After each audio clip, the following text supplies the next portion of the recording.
much again, everybody, for spending your Thursday with us. Today's session is called Planning for Failure, Ensuring Resilience Through Disaster Preparation, presented today here by TestRail and our friends and partners at iTMethods. So first off, I want to introduce our two speakers that we have with us today. Chris Faraglia is a solution architect and testing advocate with TestRail. Chris has 15 plus years of enterprise software development, integration, and testing experience, spanning domains of nuclear power generation and healthcare IT. And we are joined by John Hayes from iTMethods, who is their senior operations manager. He leads a team managing enterprise DevOps tools for global customers. With extensive experience in public cloud, DevOps, and IT infrastructure, John has been driving enterprise technology initiatives since joining iTMethods in November 2017. Thanks so much, John, for joining us today. Your expertise is going to lend itself very well to the topics at hand. And again, here's his email and LinkedIn as well, if you would like to connect after the session. So we just wanted to take a moment ahead of this topic to cover why disaster preparation is so important. It's great that you're all here today and interested in the topic, because that's the biggest and hardest first step. As we'll cover in our presentation, a lack of ownership and awareness overall tends to be the biggest obstacle when it comes to disaster preparation. This is an area that often cuts across both QA and site reliability engineers or cloud engineers. And because of this, it tends not to have definitive ownership or strategic priority. Nobody's really sure whose court this ball lands in. It's often overlooked, and often teams are just unaware of it completely. They don't know what it is or why it's important, unless they're working in a regulated industry where it's more commonly mandated. We hope the session today provides you with some new insights and actionable takeaways to take back to your organization for disaster preparation success, and you're armed with the knowledge to learn more about what you're already doing or make plans to get more formalized infrastructure in place. This topic is an especially great fit for partnerships like the one between TestRail and iTMethods, bringing together TestRail's QA knowledge and iTMethods' expertise in DevOps and cloud infrastructure strategy and implementation.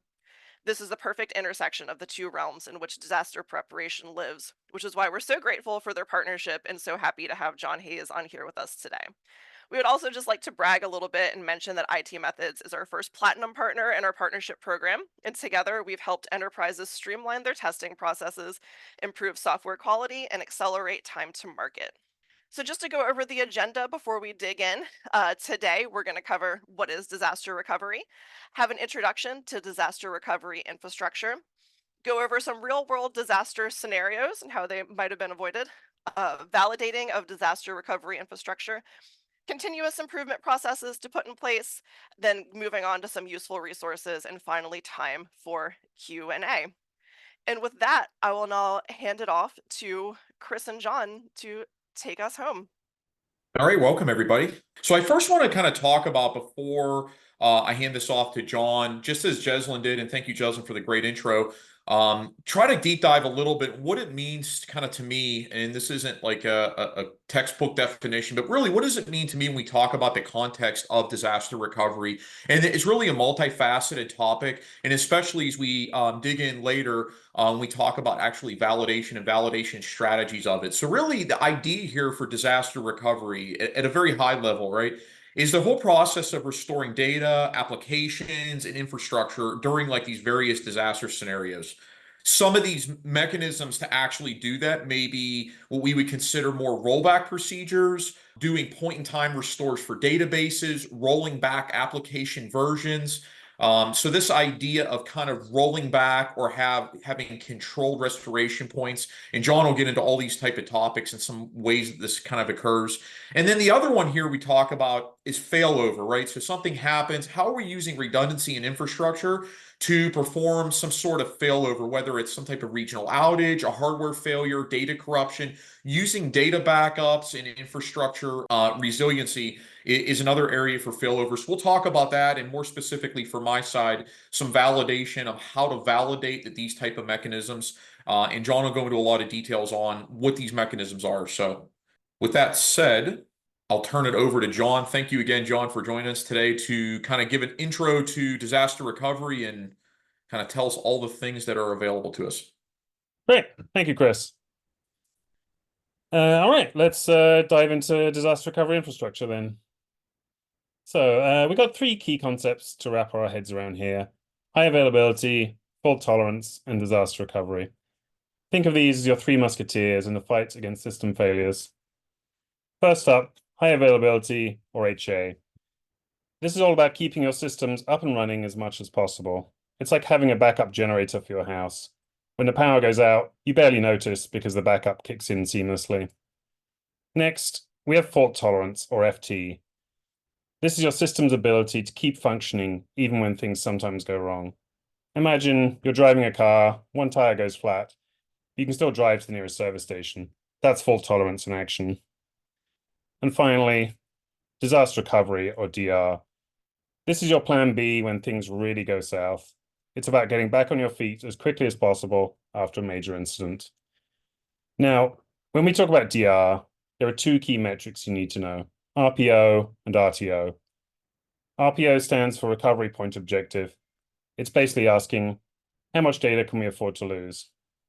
RTO, or Recovery Time Objective, is all about how quickly we need to be back up and running. Think of it this way.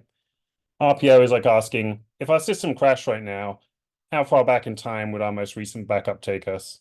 And RTO is like asking, if our system went down, how long can we afford to be offline before it starts seriously impacting our business? Understanding these concepts and metrics is crucial because they form the foundation of any solid disaster recovery plan. They help us guide realistic goals and expectations and help us make decisions about what kind of infrastructure and processes we need to put in place. So keep these in mind as we dive deeper into the world of disaster recovery. Let's talk about how AWS helps us achieve high availability. First up, we have multi-availability zone deployments. This is like spreading your eggs across multiple baskets. If one zone goes down, your application stays up in the others. Next, there's elastic load balancing, which is essentially a traffic cop for your incoming requests, making sure no single server gets overwhelmed. Finally, we have EC2 with auto-scaling. Think of this as your application's ability to flex its muscles when the workload gets heavy, automatically adding more power when needed. Moving on to fault tolerance. This is all about keeping your system running even when things go wrong. EC2 auto-scaling isn't just for handling load, it also replaces unhealthy instances. It's like having a backup player ready to jump in when someone gets injured. Elastic Kubernetes Service, or EKS, takes this a step further with multi-region clusters. Imagine having your team spread across different cities. If one city has a problem, the others can pick up the slack. Lastly, we have Global Accelerator and Route 53, which are like smart GPS systems, always routing your users to the healthiest endpoints. Now, let's dive into the heart of disaster recovery. Cross-region replication is like having a twin of your data in another part of the world. If disaster strikes in one region, you've got a backup ready to go. Point-in-time recovery is your time machine. It lets you roll back to a specific moment before things went wrong. AWS Backup is like your digital safe, keeping all your critical data secure and ready for recovery. And finally, we have the Elastic Disaster Recovery Service. Think of this as your emergency response team, ready to replicate and recover your entire server setup if needed. We're now going to move on to some real-world disaster scenarios. So theory is great, but let's get real. We're going to look at some actual scenarios that have happened in the wild. These aren't just hypotheticals. They're events that caught organizations off guard and taught us valuable lessons about disaster preparation. Let's talk about everyone's nightmare, ransomware. In 2020, the University of California got hit hard. The impact? Extended outage, data loss, and a hefty bill to recover their data. But there's good news. AWS has some solid solutions to prevent this kind of disaster. We're talking about secure backups using AWS Backup with an encrypted vault. It's like a digital Fort Knox for your data. Then there's immutable storage with S3 and object versioning, which means even if someone tries to mess with your data, you've always got a clean copy. Remember the great AWS East outage of 2021? Yeah, that was not a fun day for a lot of companies. The impact? Extended outage across multiple services. But here's how you can protect yourself. Multi-region architecture. You don't want to put all your eggs in one basket. Or in this case, not putting all your services in one region. We're talking cross-region replication, smart routing with Route 53 and Global Accelerator, and something called a pilot-light deployment. Think of it as keeping a small flame always burning, ready to ignite your full system in another region if needed. And here's a pro tip. Decouple your services. It's like building a ship with multiple watertight components. If one part goes down, the others stay afloat. Now, let's talk about how iTMethods can help you. We will create a disaster recovery plan that's as unique as your business. First, we need to know your RPO and RTO. How much data can we afford to lose? And how quickly do we need to be back up? Then we can help you deploy your services to multiple regions and countries. We provide a dedicated team for rapid response, supported by a comprehensive monitoring and alerting platform. Because when disaster strikes, every second counts. Automation is key here. The less human intervention needed, the faster we can help you recover. And of course, we want to help you optimize costs, because a good DR plan shouldn't break the bank. Last but not least, test, test, and test again. A DR plan is only as good as its last successful test, which is something Chris will be discussing in detail later. Now that we've covered disaster recovery, let's talk about another critical aspect of modern IT infrastructure, AI and machine learning. As we've seen with disaster recovery, having the right tools and infrastructure in place is crucial. The same principle applies to our AI journey. Many organizations are looking to leverage AI and ML, but aren't sure where to start or how to build a robust infrastructure to support these initiatives. This is where iTMethods comes in with our AI workbench. It's designed to make your AI journey smoother and more efficient. Think of it as a comprehensive toolkit for deploying top-tier ML, AI, and generative AI tools and models. The key question to ask yourself is, how are you thinking about your AI journey and its building blocks? Are you considering factors like scalability, integration with existing systems, and the expertise needed to implement and maintain AI solutions? iTMethods offers the expertise to guide you through these considerations. Our AI workbench provides a seamless deployment process for advanced AI and ML tools, taking much of the complexity out of the equation.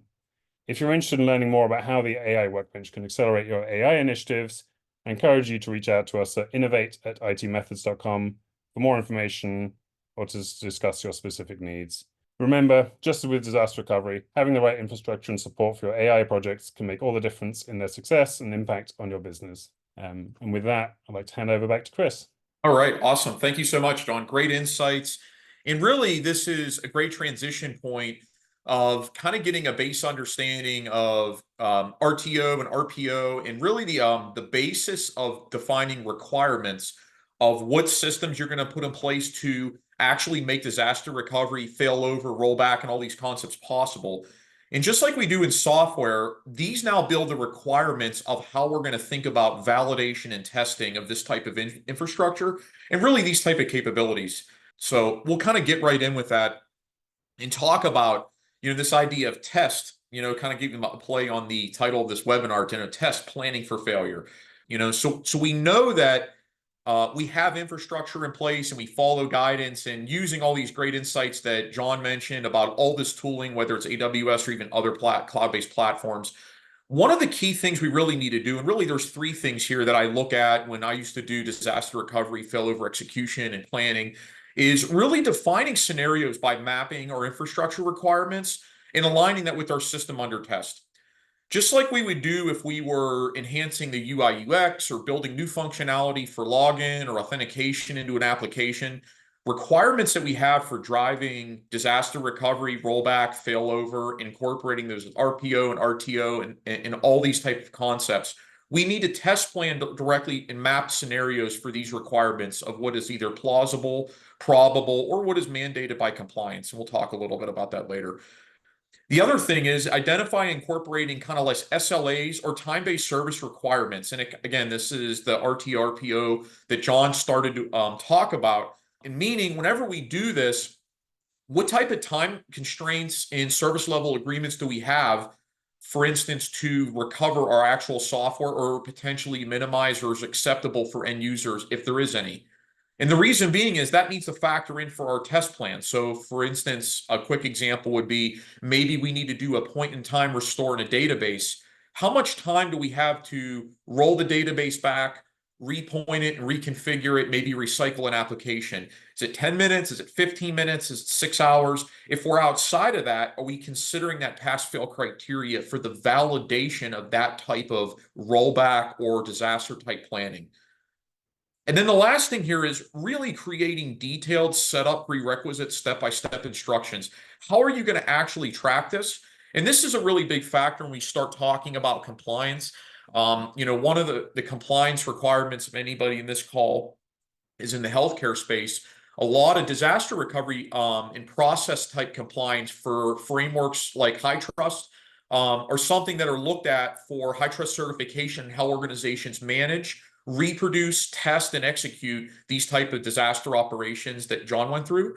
So like the screenshot I have in this slide is actually of a test execution and run for a specific disaster recovery plan managed within TestRail.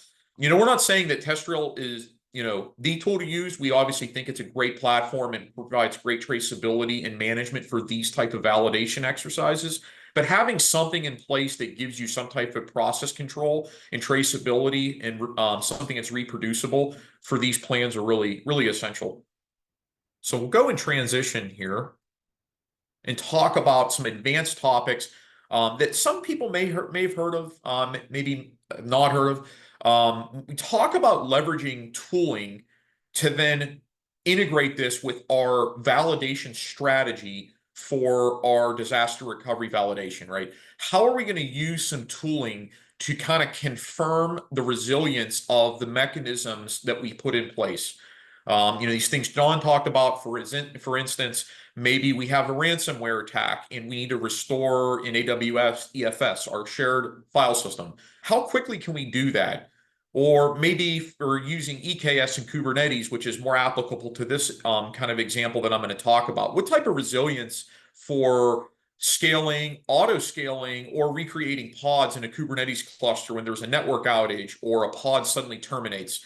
These type of scenarios can be done manually and align with our step-by-step actual disaster recovery guides, maybe that we add in TestRail or other tooling that you want to actually track and have it be traceable. We can also incorporate this concept of chaos engineering that uses tools and automation to leverage and augment what we're already doing for our base disaster recovery planning. Chaos engineering was really first kind of pioneered, or at least started at Netflix, using a tool called Chaos Monkey and one other deployment mechanisms called Spinnaker. Chaos Mesh is the other tool I have here, which actually is a variation of that they use for Kubernetes clusters. So it's a K8 specific tool. And basically, it actually is configured where you can do some randomized and automated sequencing of these failure type scenarios, termination of pods, disconnecting network connectivity, doing some replication and auto scaling. And a lot of these features we can do under randomized conditions or sequenced, and we can do them in combination with each other to identify how resilient is some of this infrastructure and really how well is the orchestration of the tooling based on how you set it up for a lot of these concepts, again, that John has mentioned.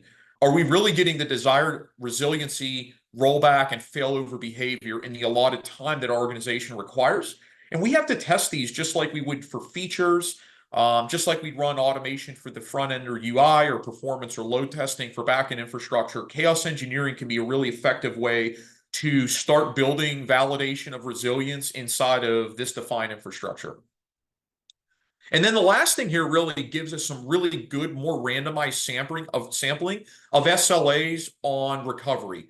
If we don't know what's exactly going to happen, which usually is how it occurs for actual infrastructure, quote unquote, disasters or events, we can get a really good idea of what realistic SLAs would be with the tooling we have set up. Once we've identified, here's what actually chaos engineering is produced, here's what the failure is. Let's leverage the tools or leverage tooling that's automatically going to do that, or maybe some semi kind of human intervention. How quickly can we actually realistically recover? And does that align with our SLAs for this sampling of disaster events in these type of scenarios?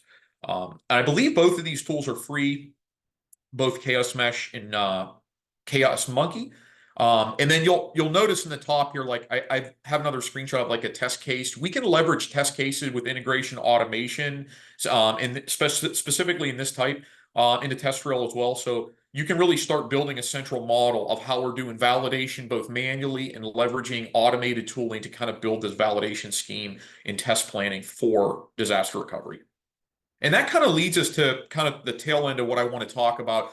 Once we've really identified what our infrastructure is, maybe we've augmented or added it, put some new tools into practice, whether it's point-in-time restores for database, backups or replication for our shared file system, S3, other types of storage, or maybe switching over to more containerized distributed deployments using tools like Kubernetes and EKS. Once we do that, and then we validate it so we know what to expect, we know what it's going to do. We also really have to use the same type of traceability and test practices that we would do for features, especially in regulated environments, for maintaining records of how actually this is working and how we've done, maybe quarter over quarter, year over year, depending on whenever you want to do the validation, understanding what level of proficiency and pass-fail criteria we're doing on our infrastructure is just as important. So maintaining these traceable records should really be something that we output, whether we're doing this again in various, annually, biweekly, quarterly, whether it's via some automated process. In maintaining these records, I have an example report, which is a test run and summary report, which may be an example that you could use like for a quarterly disaster recovery validation, which is very common in some of our users at TestRail. So you can see I've customized this report, and it shows a simple breakdown of pass-fail ratio, maybe tests that we didn't fully execute or finish, or maybe we're working on infrastructure. And it's just a sample of like some of the output, robust output we want to store.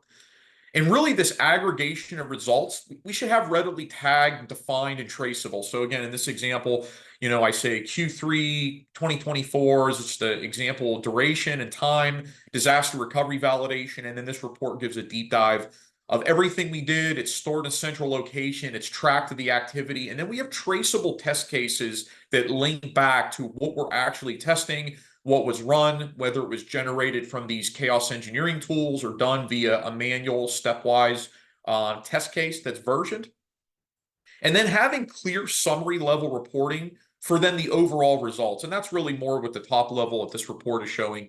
But where are we passing and where are we failing? And from an auditing perspective, this type of audit level sampling is really critical of what are we now doing with it?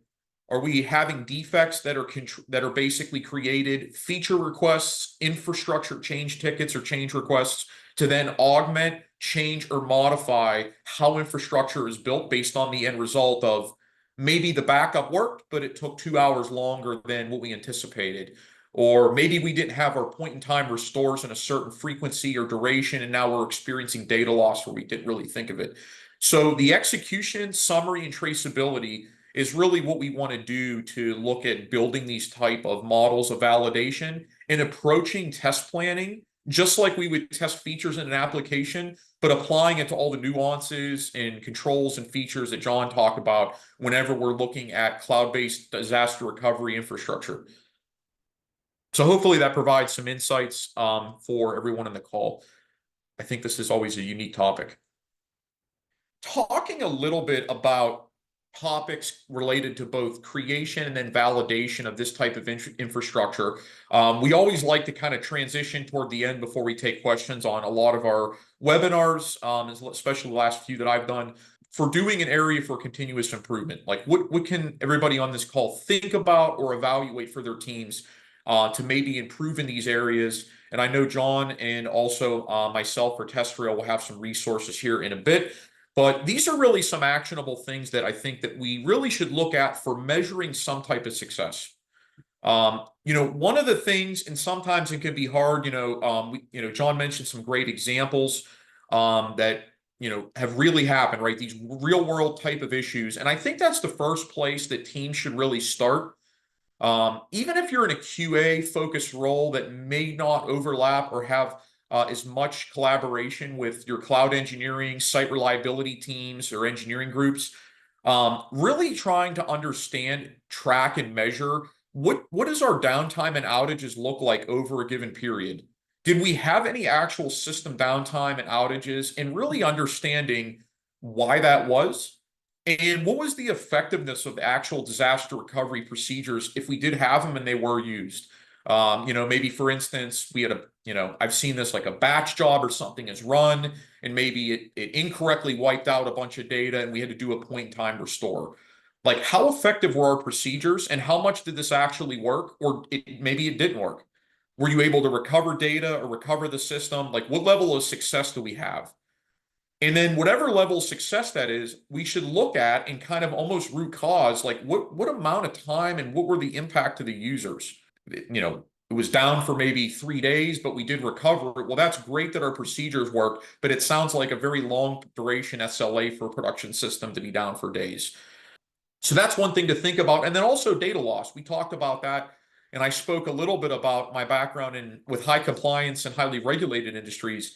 A lot of times data loss and losing data, especially for instance, like in the healthcare space with PHI or patient health information under HIPAA here in the US, we have a lot of laws that govern both the protected data and maintaining that data. So if there's data loss, that's something we should look at as well in maintaining compliance for what the data we're supposed to have and be protected. And then using that, we really should look at what actionable improvements, right? So we're actually measuring it and seeing where we're falling in these kind of areas and looking at actually implementing or upgrading our disaster recovery infrastructure. And I know John gave like a great amount of detail and a lot of tooling around AWS. Other platforms, cloud platforms have similar type of features. And again, I know he has some resources to talk about for everybody in the call at the end. So that's something to really think about. If we're not hitting the mark on having infrastructure, we don't know what infrastructure, or we're really just uncertain. That's really an area to really double down on and really start to get that in place. And then phase two is obviously then once you get those in place, or maybe you already have some, is really start looking at the validation of the scenarios with some of the mechanisms that I mentioned. Do you have a controlled and stepwise process and test plan in a test management tool that you can version, revise, and track quarter to quarter, year to year, month to month, however you want to do it, that actually ensures this level of resilience? Do we also implement tooling that try to ensure the robustness under some type of like randomization or automated type events? Looking at chaos engineering. We have a K8s cluster and you're using Kubernetes. How resilient or how does the actual distributed container environment, like using EKS for example, how well does that actually position you for the SLA or the uptime requirements that you actually need? How well does it scale? Maybe you even mix in some load and performance testing along with this type of DR validation. So having a good disaster recovery validation plan to augment your DR tools and plan is really important in a lot of the content that we talked about today. And then the last thing here is looking at frequencies for backups and data loss. Everything, you may check all the boxes and we're doing this. We're backing data. We have this redundancy, our RPO and RTO, and you understand these concepts and this aligns to our SLA times. But we're only doing full snapshot backups, maybe of a production database or a file system once every month. But that's not really going to help us in certain data loss or edge case scenarios for disaster recovery. Maybe that's okay, maybe that's not. But that's something that we need to really look at. What frequency of some of these backups or point-in-time restores or some of the edge case type scenarios, does that really support what we want to do from an availability, data retention, and operational perspective? So with that said, I think we'll kind of transition toward the end and talk a little bit about some resources. We mentioned a lot, and I want to give John a few minutes. Before I do that, I just want to mention like very briefly about some of the resources we have at TestRail. So we obviously have a lot of resources specific to software test management with TestRail Enterprise.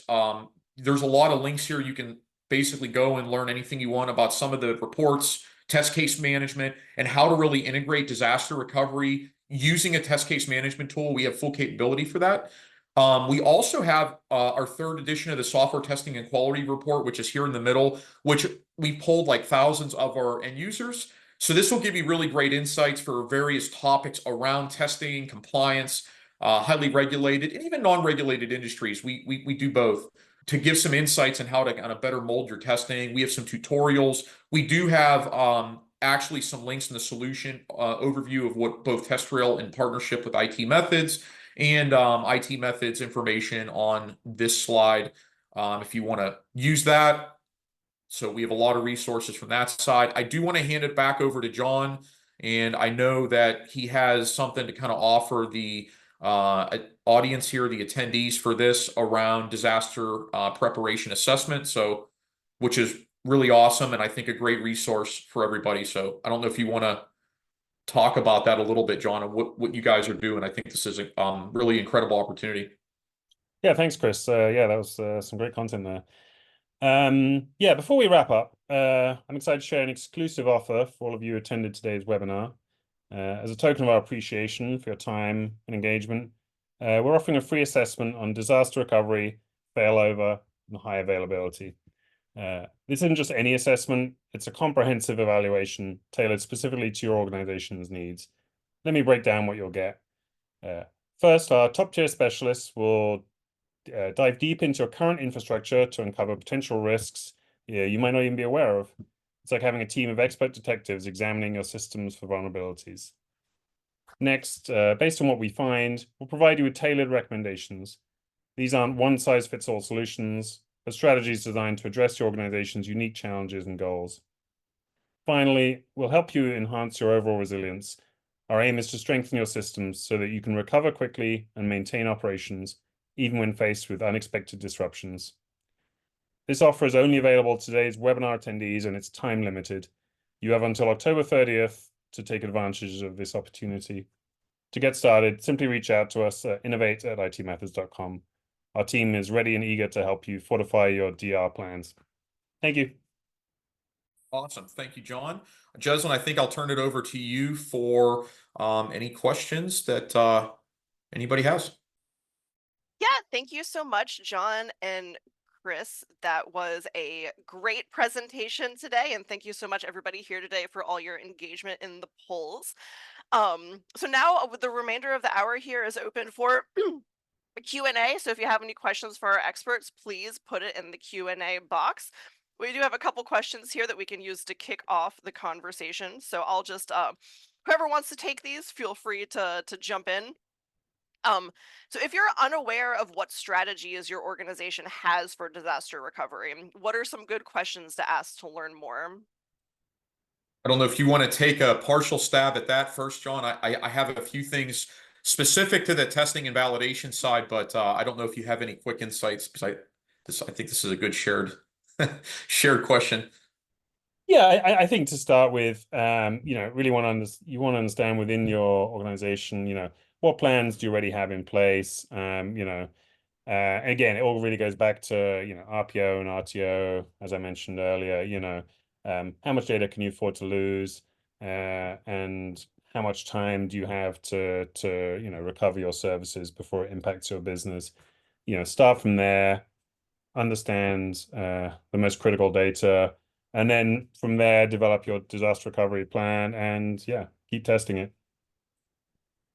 Yeah, and I think that's a great insight, John. The only thing I'll add there is the way I look at disaster recovery in a lot of the details that we really both just talked about is almost define it like you would a feature. I think a lot of teams get very siloed. Fortunately, when I was, heavily involved in this and various teams, we were very collaborative, but I think a lot of organizations get siloed on the topics and the requirements and how it's working. And then there's a lot of lack of cohesion, like you mentioned at the beginning, Jeslyn. So I think getting everybody together and getting a good actual requirements discussion on what we need to achieve or what we've already built just helps get everybody on the same page. And just like John said, get a good understanding and get a good plan to test and validate it and do it routinely. So Helps if I unmute myself. Thank you so much. Great answers. We do have another one here. Within my organization, engineering feels that validation disaster recovery is not required. What are some talking points I can use here to enforce that these processes add value? Yeah, I guess one thing I'll mention, and I know John will have some good insights for this one as well. I think the one thing from a test perspective is anytime we have production issues, I talk about this actually in several of the past webinars I've given, is really looking at root causes and actually consequences.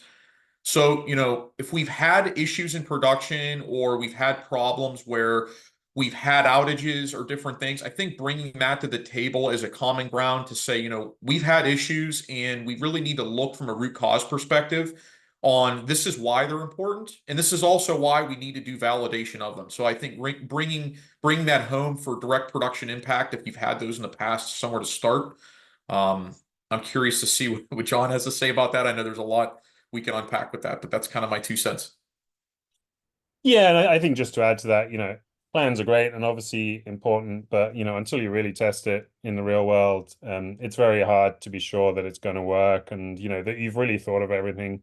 You know, Often when we run a DR test for the first time, we're going to work with the customer and find, okay, there were things maybe they hadn't considered that needed to be included in that.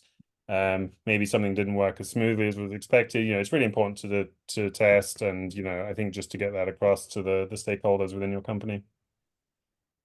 And I see we had a question here about, want to bring this to attention, but I'm just a tester. Any suggestion for that approach? I don't know, Chris, if you had any more specific points to kind of elaborate on there.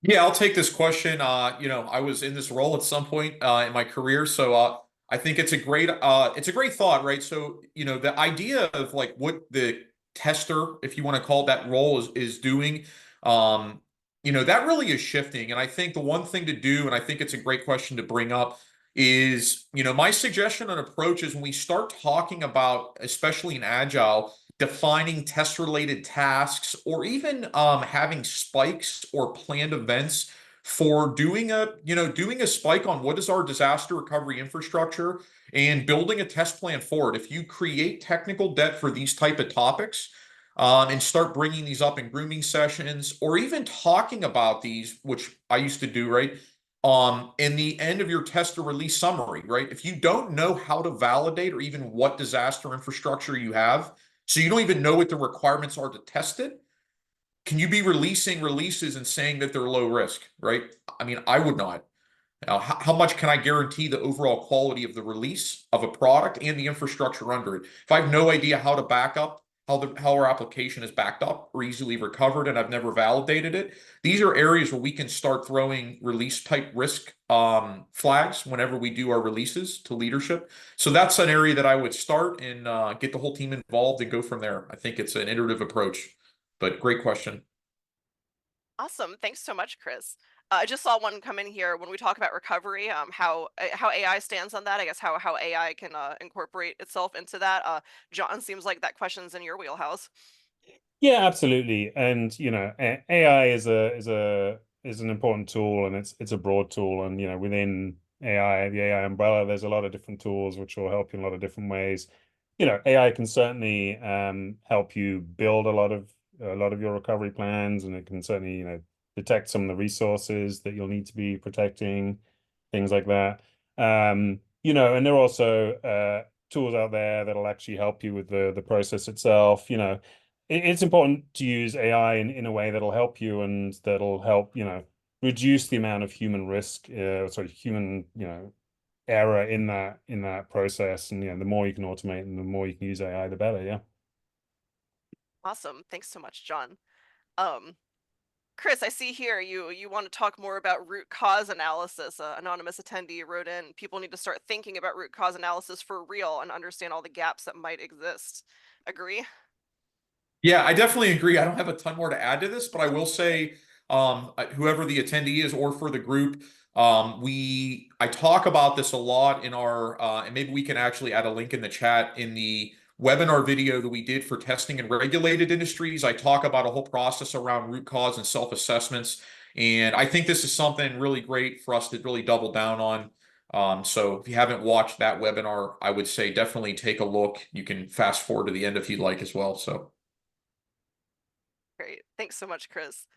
Um, and here from Vladislav, do we have data on what percentage of IT companies today have disaster preparation strategy at all?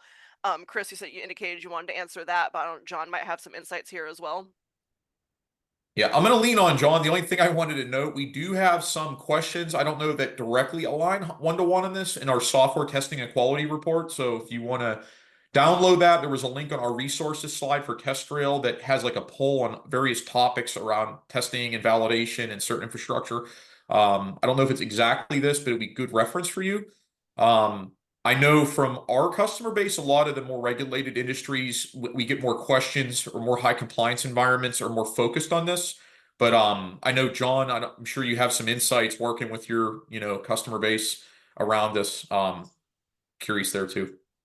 Yeah, yeah, exactly. And the compliance part is key. Again, typically, yeah, compliance drives a lot of this initially. Compliance, or obviously some sort of major incident, right? That often, causes companies to investigate this further. I think almost every company we work with has some level of disaster preparation. The real question is, how effective is that disaster preparation? Are the right things being protected? And that's really where we come in, and we can help, to see if it's actually effective what you're doing, and obviously the testing through TestRail, and make sure that it really works for you. But yeah, almost every company will have some level of disaster preparation. Excellent. Awesome. Great. Yeah. Thanks so much for your insights. Yeah, if you think of anything after the presentation or want to give kudos to John and Chris, the links to their emails and LinkedIn profiles were in the slides that we will be sharing. And thank you so much. Thank you all so much for spending your Thursday with us. This was a really great afternoon. We hope that you all are inspired to go back to your team and get serious about your disaster preparation. And TestRail and iTMethods are here to help along that process. So just let us know how we can help.